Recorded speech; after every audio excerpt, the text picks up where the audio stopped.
Om Namo Bhagavate Sri Ramanaya.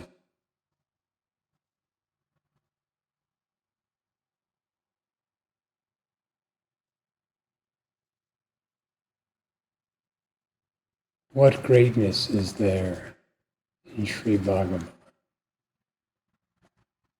What profundity is there in his spiritual teachings? What bliss is there for those who absorb such teachings and verify the truth of them within?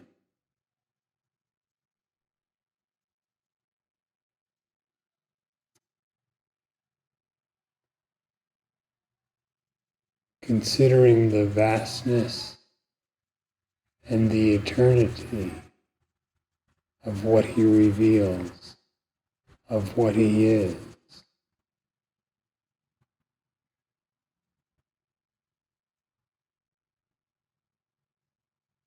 Well, nothing more can be said about that.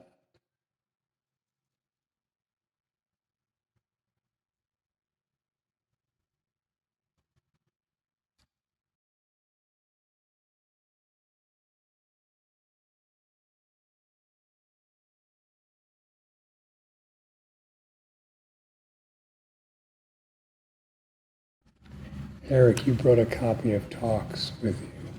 Do you recall where we left off? I thought we were in the middle of somewhere, but I could be wrong. Yeah, that's why I'm asking. Well, I have it on before, I thought it was before 329. Right. But I don't know where. Well, then we'll start with 329.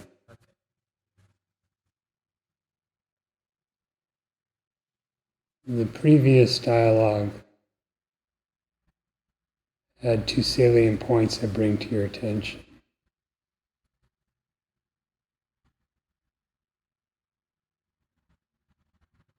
The disciple said at one point, the mind is said to be from the brain. And the Maharshi replied, where is the brain? It is in the body. I say that the body itself is a projection of the mind. You speak of the brain when you think of the body. It is the mind which creates the body, the brain in it, and also ascertains that the brain is its seat.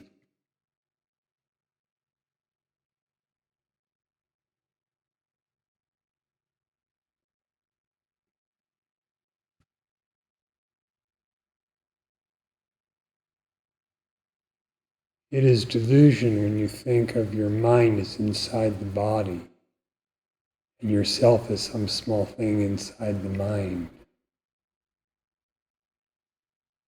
Really, as he explains, the body appears in the mind. The body includes the brain, obviously. It appears only in the mind. In what does the mind appear?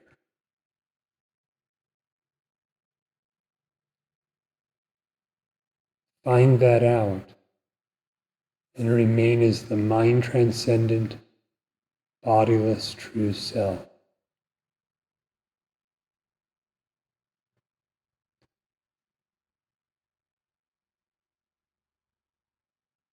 The other point bring to your attention is he says, Dhyana, meditation, is your true nature.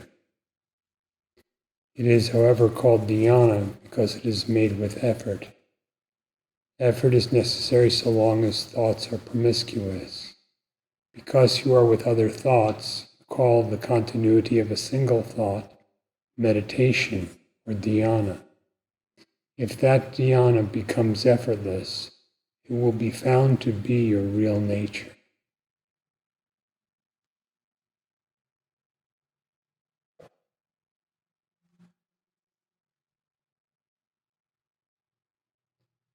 Dhyana, meditation, is one's true nature.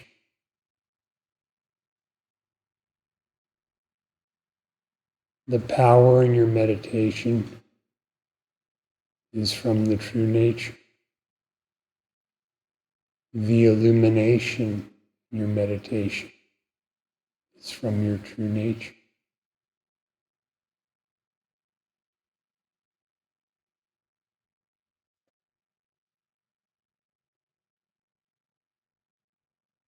Now we think of meditation as something to be done. In the end, you will find that it is pure knowledge, pure consciousness, and not an activity at all.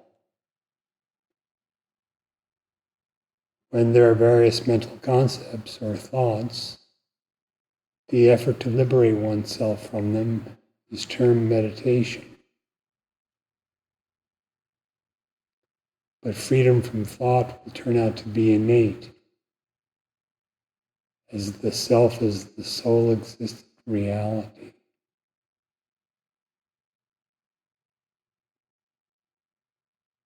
For the reality to exist is effortless. In the reality, as the reality, that is, in the self, abiding as the self, you find that what was previously with effort called meditation is the natural self-luminous knowledge of your true nature.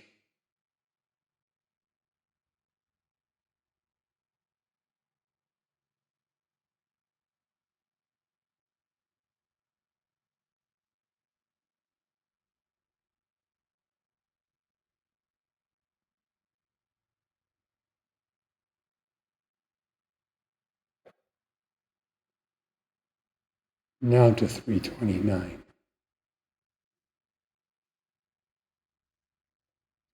In the morning, Sri Bhagavan read out a short passage from Saint Estella in the Tamil Ramakrishna Vijayam. Its purport is, your enemies are lust, passion, etc. If you feel injured, turn within and find out the cause of the injury. It is not external to you. The external causes are mere superimpositions. If you cannot injure yourself, will the all-merciful God injure you in any manner? Sri Bhagavan further said that Saint Estella was a good saint, whose teachings were quite sound. Sri Bhagavan, being asthmatic, his hoarse in throat, oranges were brought as offerings. Pieces were distributed as usual. Sri Bhagavan was clearing his throat and was obliged to spit out the orange in his mouth.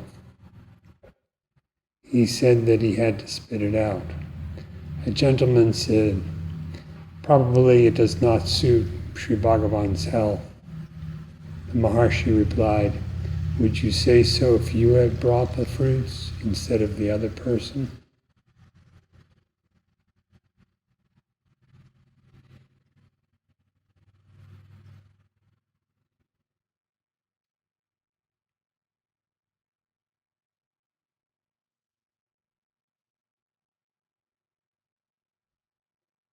The external causes of suffering, as stated in the quotation,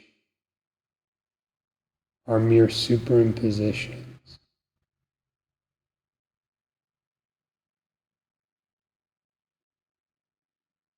Nothing external to yourself causes suffering. Turn within to know the self, and you find it to be pure happiness. In highest truth, then, the actual cause of suffering is missing.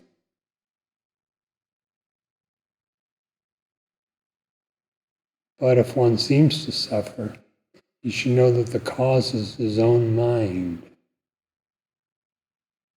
his own attachments, passions, desires, fears, etc.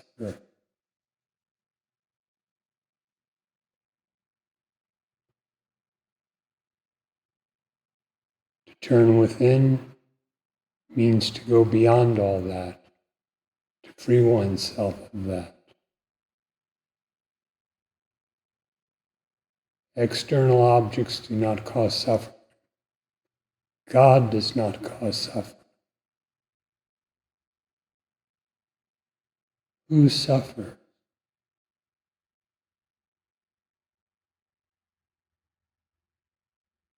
That one himself appears as the cause. If his nature is found out, there is no more suffering.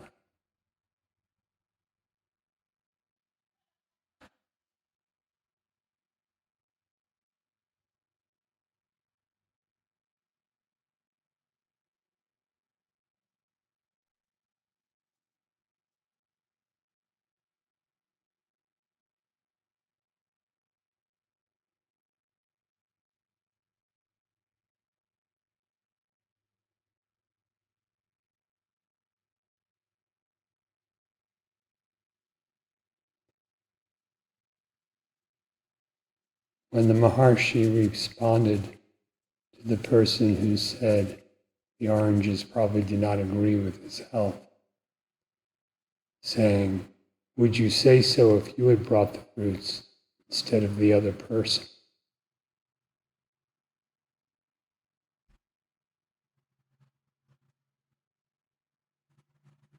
The comment is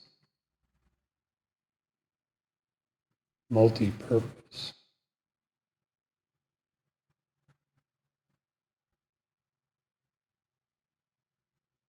The first is to instruct the gentleman who said that does not suit Sri Bhagavan's health, and that he should have an absence of hypocrisy.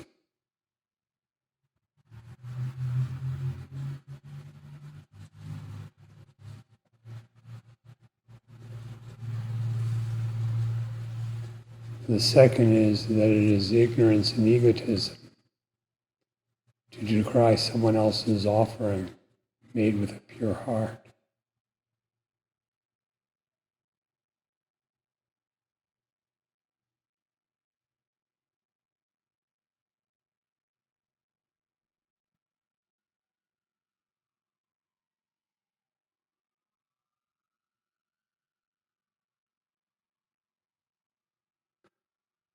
The third is to use the manifestations of the Guru in any form, in this case, coughing up the orange, to bolster one's own tendencies or vasanas.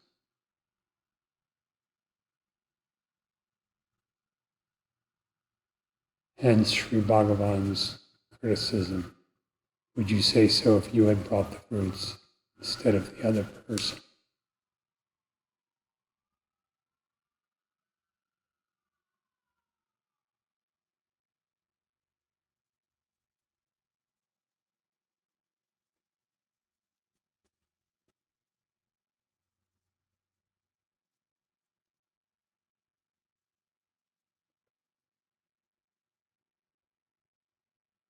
January 18th, 1937.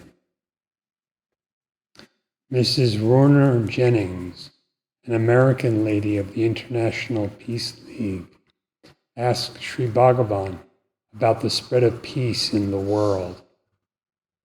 Sri Bhagavan replied that if one gains the peace of the self, it will spread itself without any effort on the part of the individual.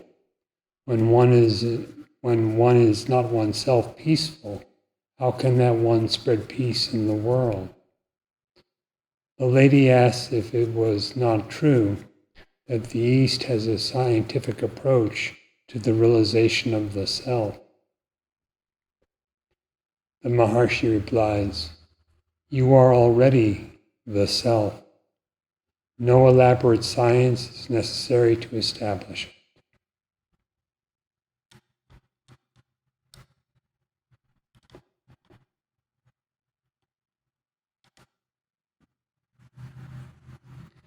The disciple said, "I understand the general truth of it, but there must be a practical method for it which I call science." The Maharshi responds, "The cessation of such thoughts is the realization of the self." Illustration: the necklace supposed lost. One does not see the world or one's own body.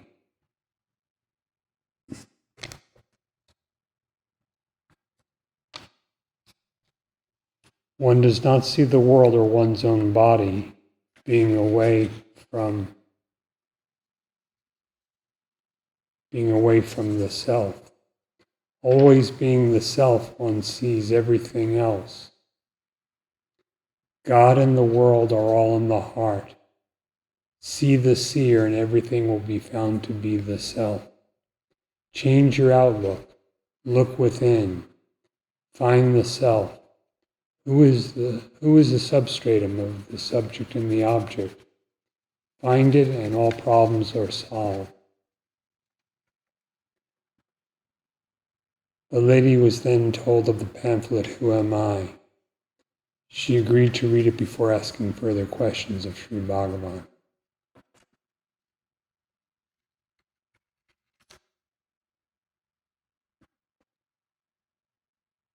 Let's consider Sri Bhagavan's answers.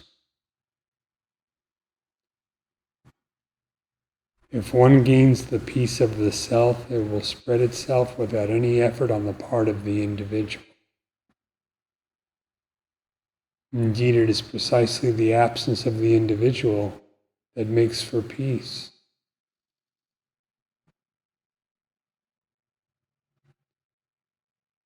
Peace is itself its own power. Peace belongs only to the self.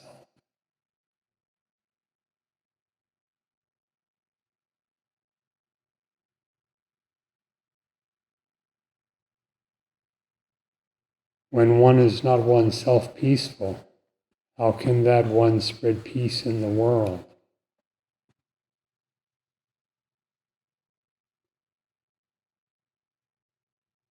Obviously, you bring to your experience in the world whatever it is you have stored in the mind. If the mind dissolves in it or is absorbed in the self, then alone is there peace, infinite peace, eternal peace.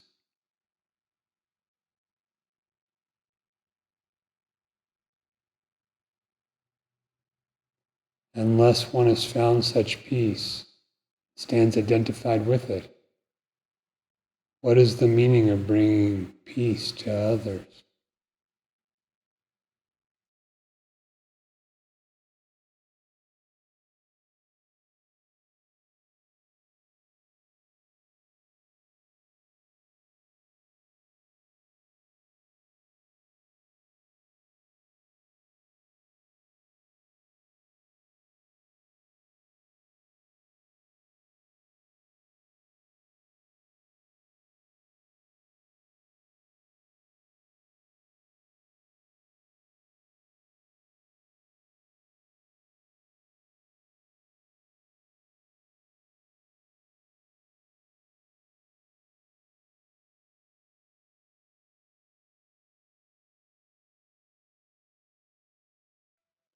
Sri Bhagavan later said, "You are already the self.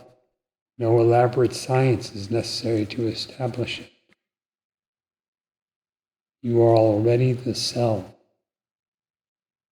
All that is required is interior certainty of knowledge. It is not elaborate. It is actually quite simple and direct. Find out, who am I?"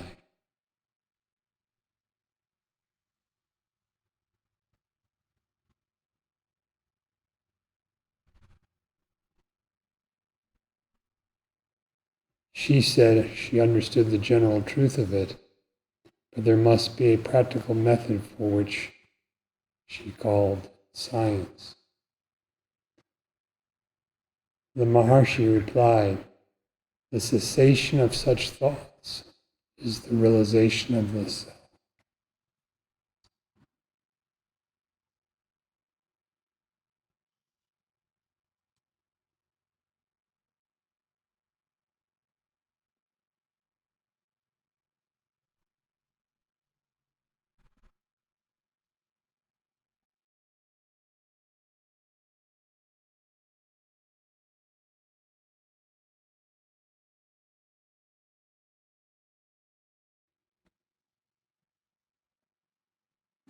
The cessation of such thoughts is the realization of the self.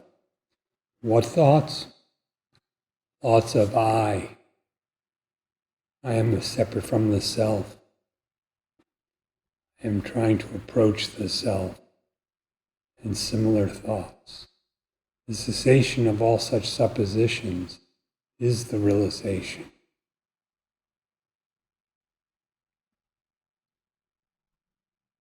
He says, illustration, the necklace supposed to be lost.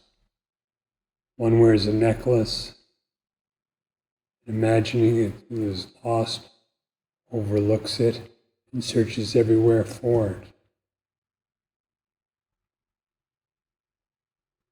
The Guru shines forth and points out, in the analogy of the necklace, there it is, right where you are. What then is practice, sadhana? The effort made to grasp the necklace and recognize it was there all the time.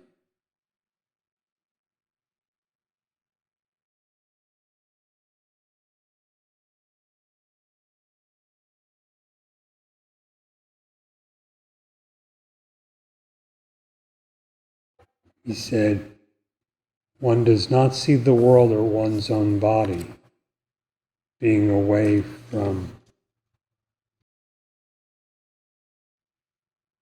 the self.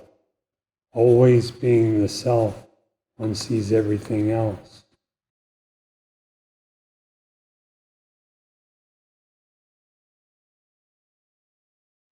From where do you see the body? From where do you see the world?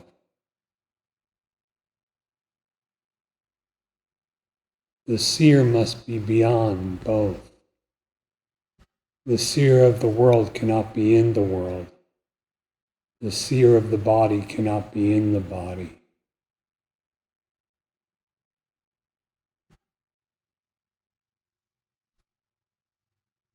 The seer must only be the self.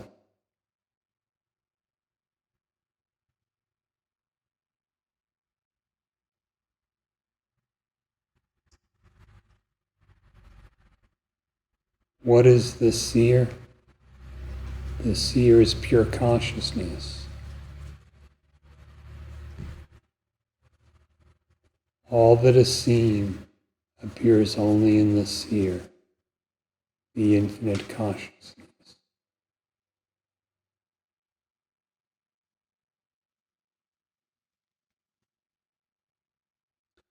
This infinite consciousness is the quintessence of being, hence it is called the heart. Sri Bhagavan said, God and the world are all in the heart.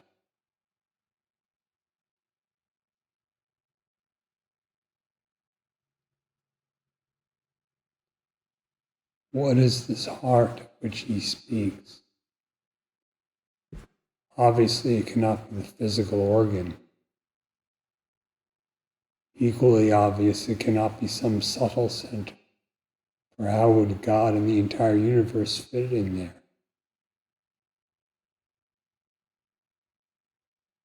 In what does God and the universe appear?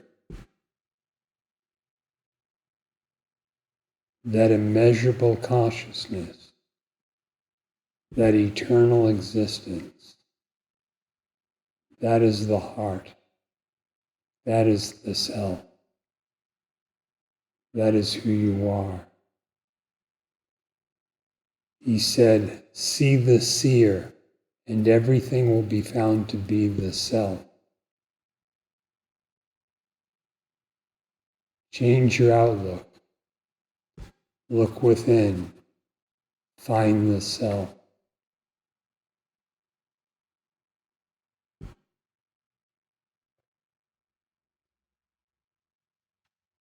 If you conceive of yourself as a differentiated individual, everything is seen accordingly. Differentiated things.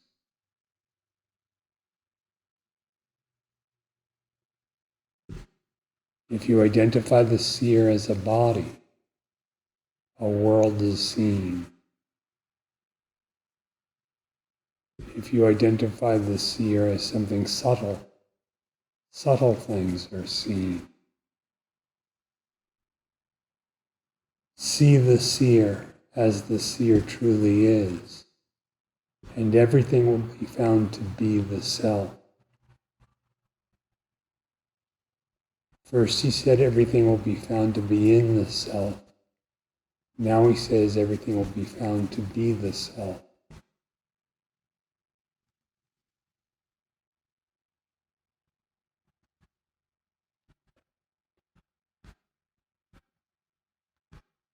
The object always corresponds to the subject.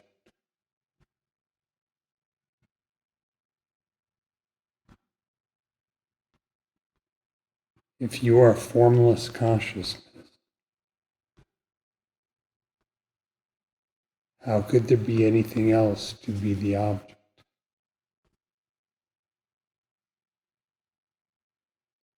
The distinction between subject and object also vanishes, and all that remains, looking within, is the self. He said, who is the substratum of the subject and the object? Find it and all problems are solved.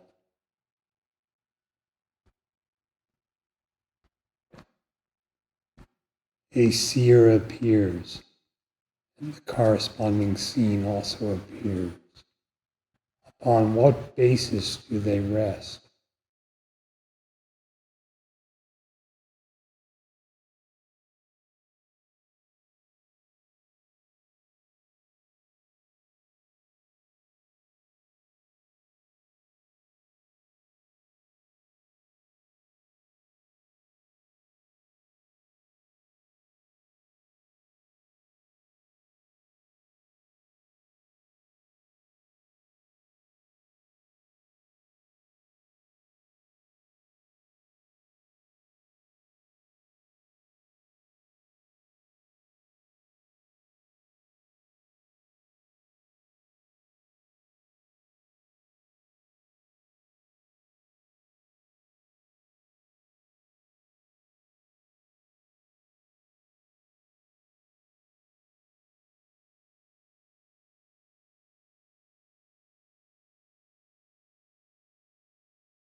So actually the very first sentence is pretty cool because he says the cessation of such thoughts is the realization of the self.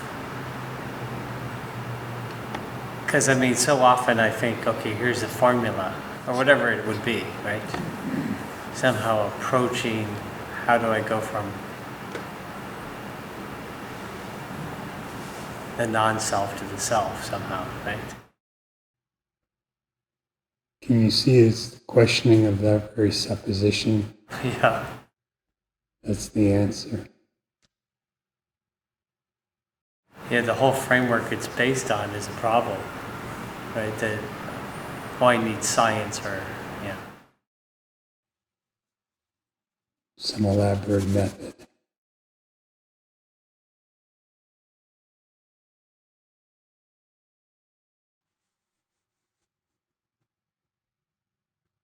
So then first you should always find out who you are. And then devise the elaborate method if it's still needed.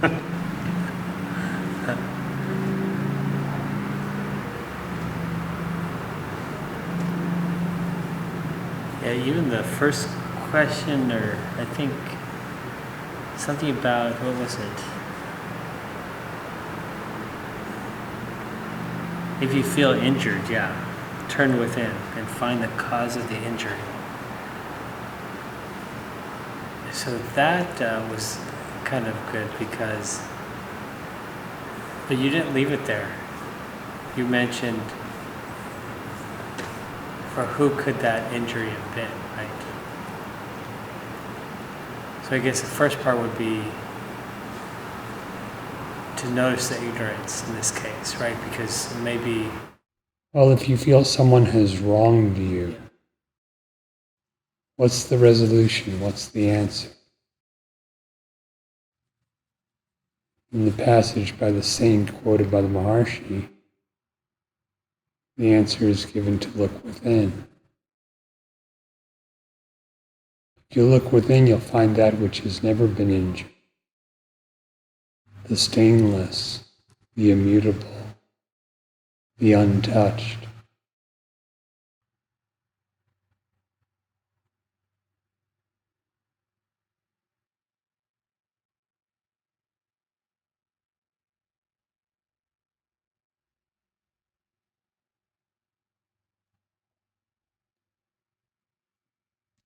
With the idea, I have been wronged.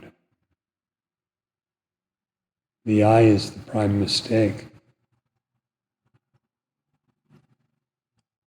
If we get rid of that first, then we can see if we've been wrong.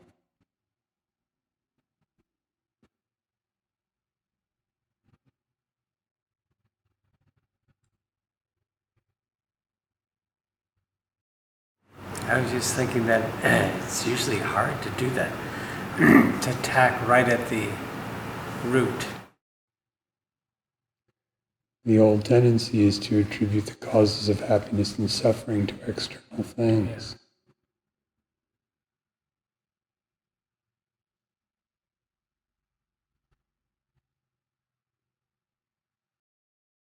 Yeah, exactly, because it's externalization, but it seems like it's built on, the body, the mind, and happiness being external.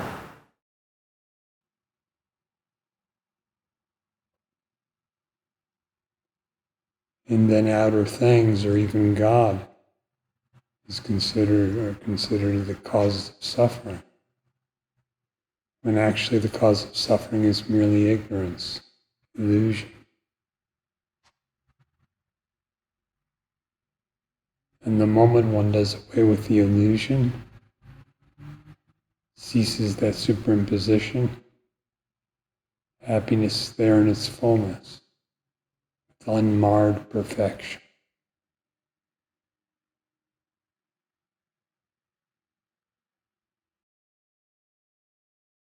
So, but there seems like there's no step in between in a certain sense. What do you mean? Well, going from that ignorance, or the belief in that ignorance, to inquiry on for whose ignorance that is, it just seems like a big jump, right? To be able to discriminate, but I guess that's the way it is. That discrimination goes, it wouldn't stop. It wouldn't be complete otherwise. Why consider it a big jump? Aren't you already there? Yeah. Could all these other ideas exist without you?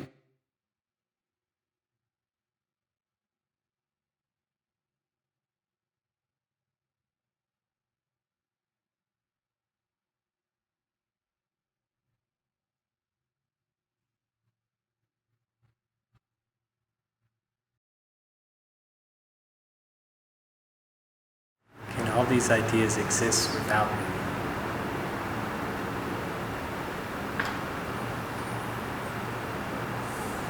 Yeah, that's the important thing. And yet the importance is given to the ideas themselves. Mere superimposition.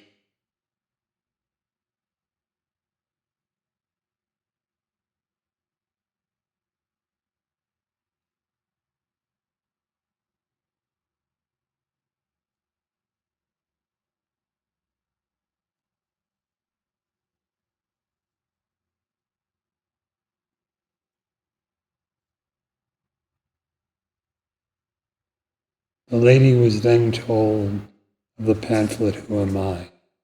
She agreed to read it before asking further questions of Sri Bhagavan.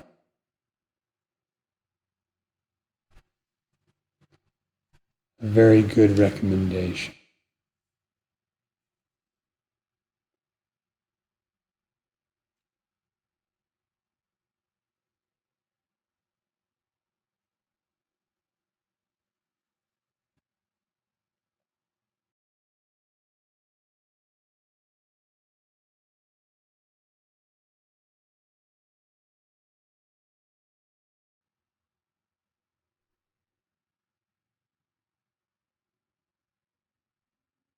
Books of spiritual instruction, such as Who Am I? Or talks we're reading here, and similar works, exist for some profound purpose. Do you know what that is?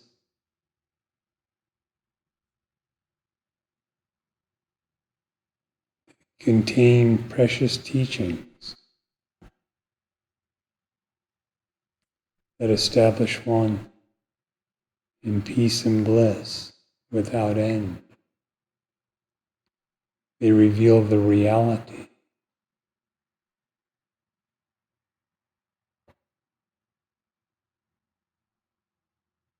They are a supportive or a means of meditation for those who approach them wisely.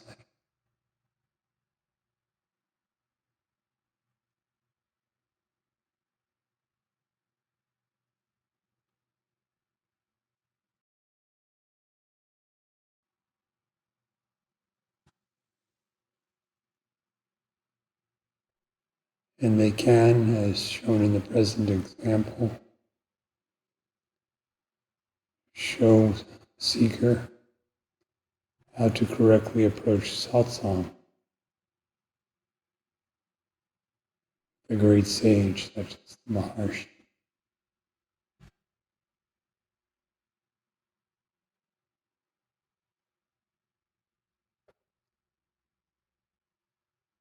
They express the truth and express the context within which such truth is comprehended.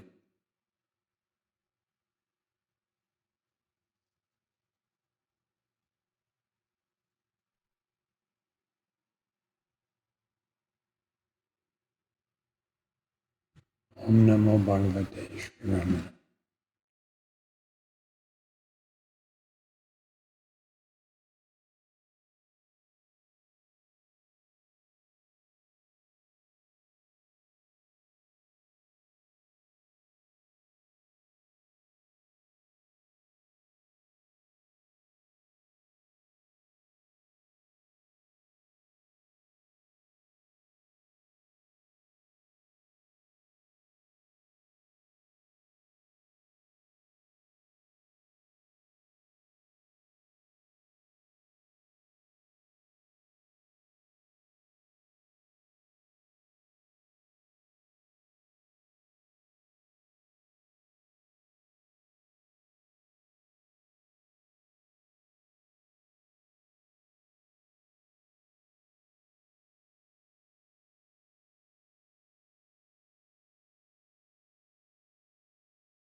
Shanti.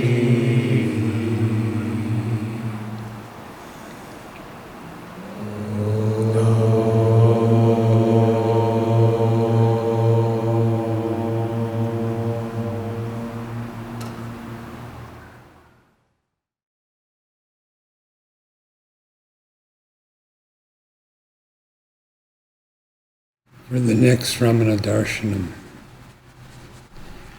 you may find it useful to bring a copy of talks with you, since the dialogue we're about to start has got a tremendous amount of detail and terminology in it. So it might be difficult to grasp just hearing it in contrast to actually seeing it written as well as hearing it. Just a suggestion.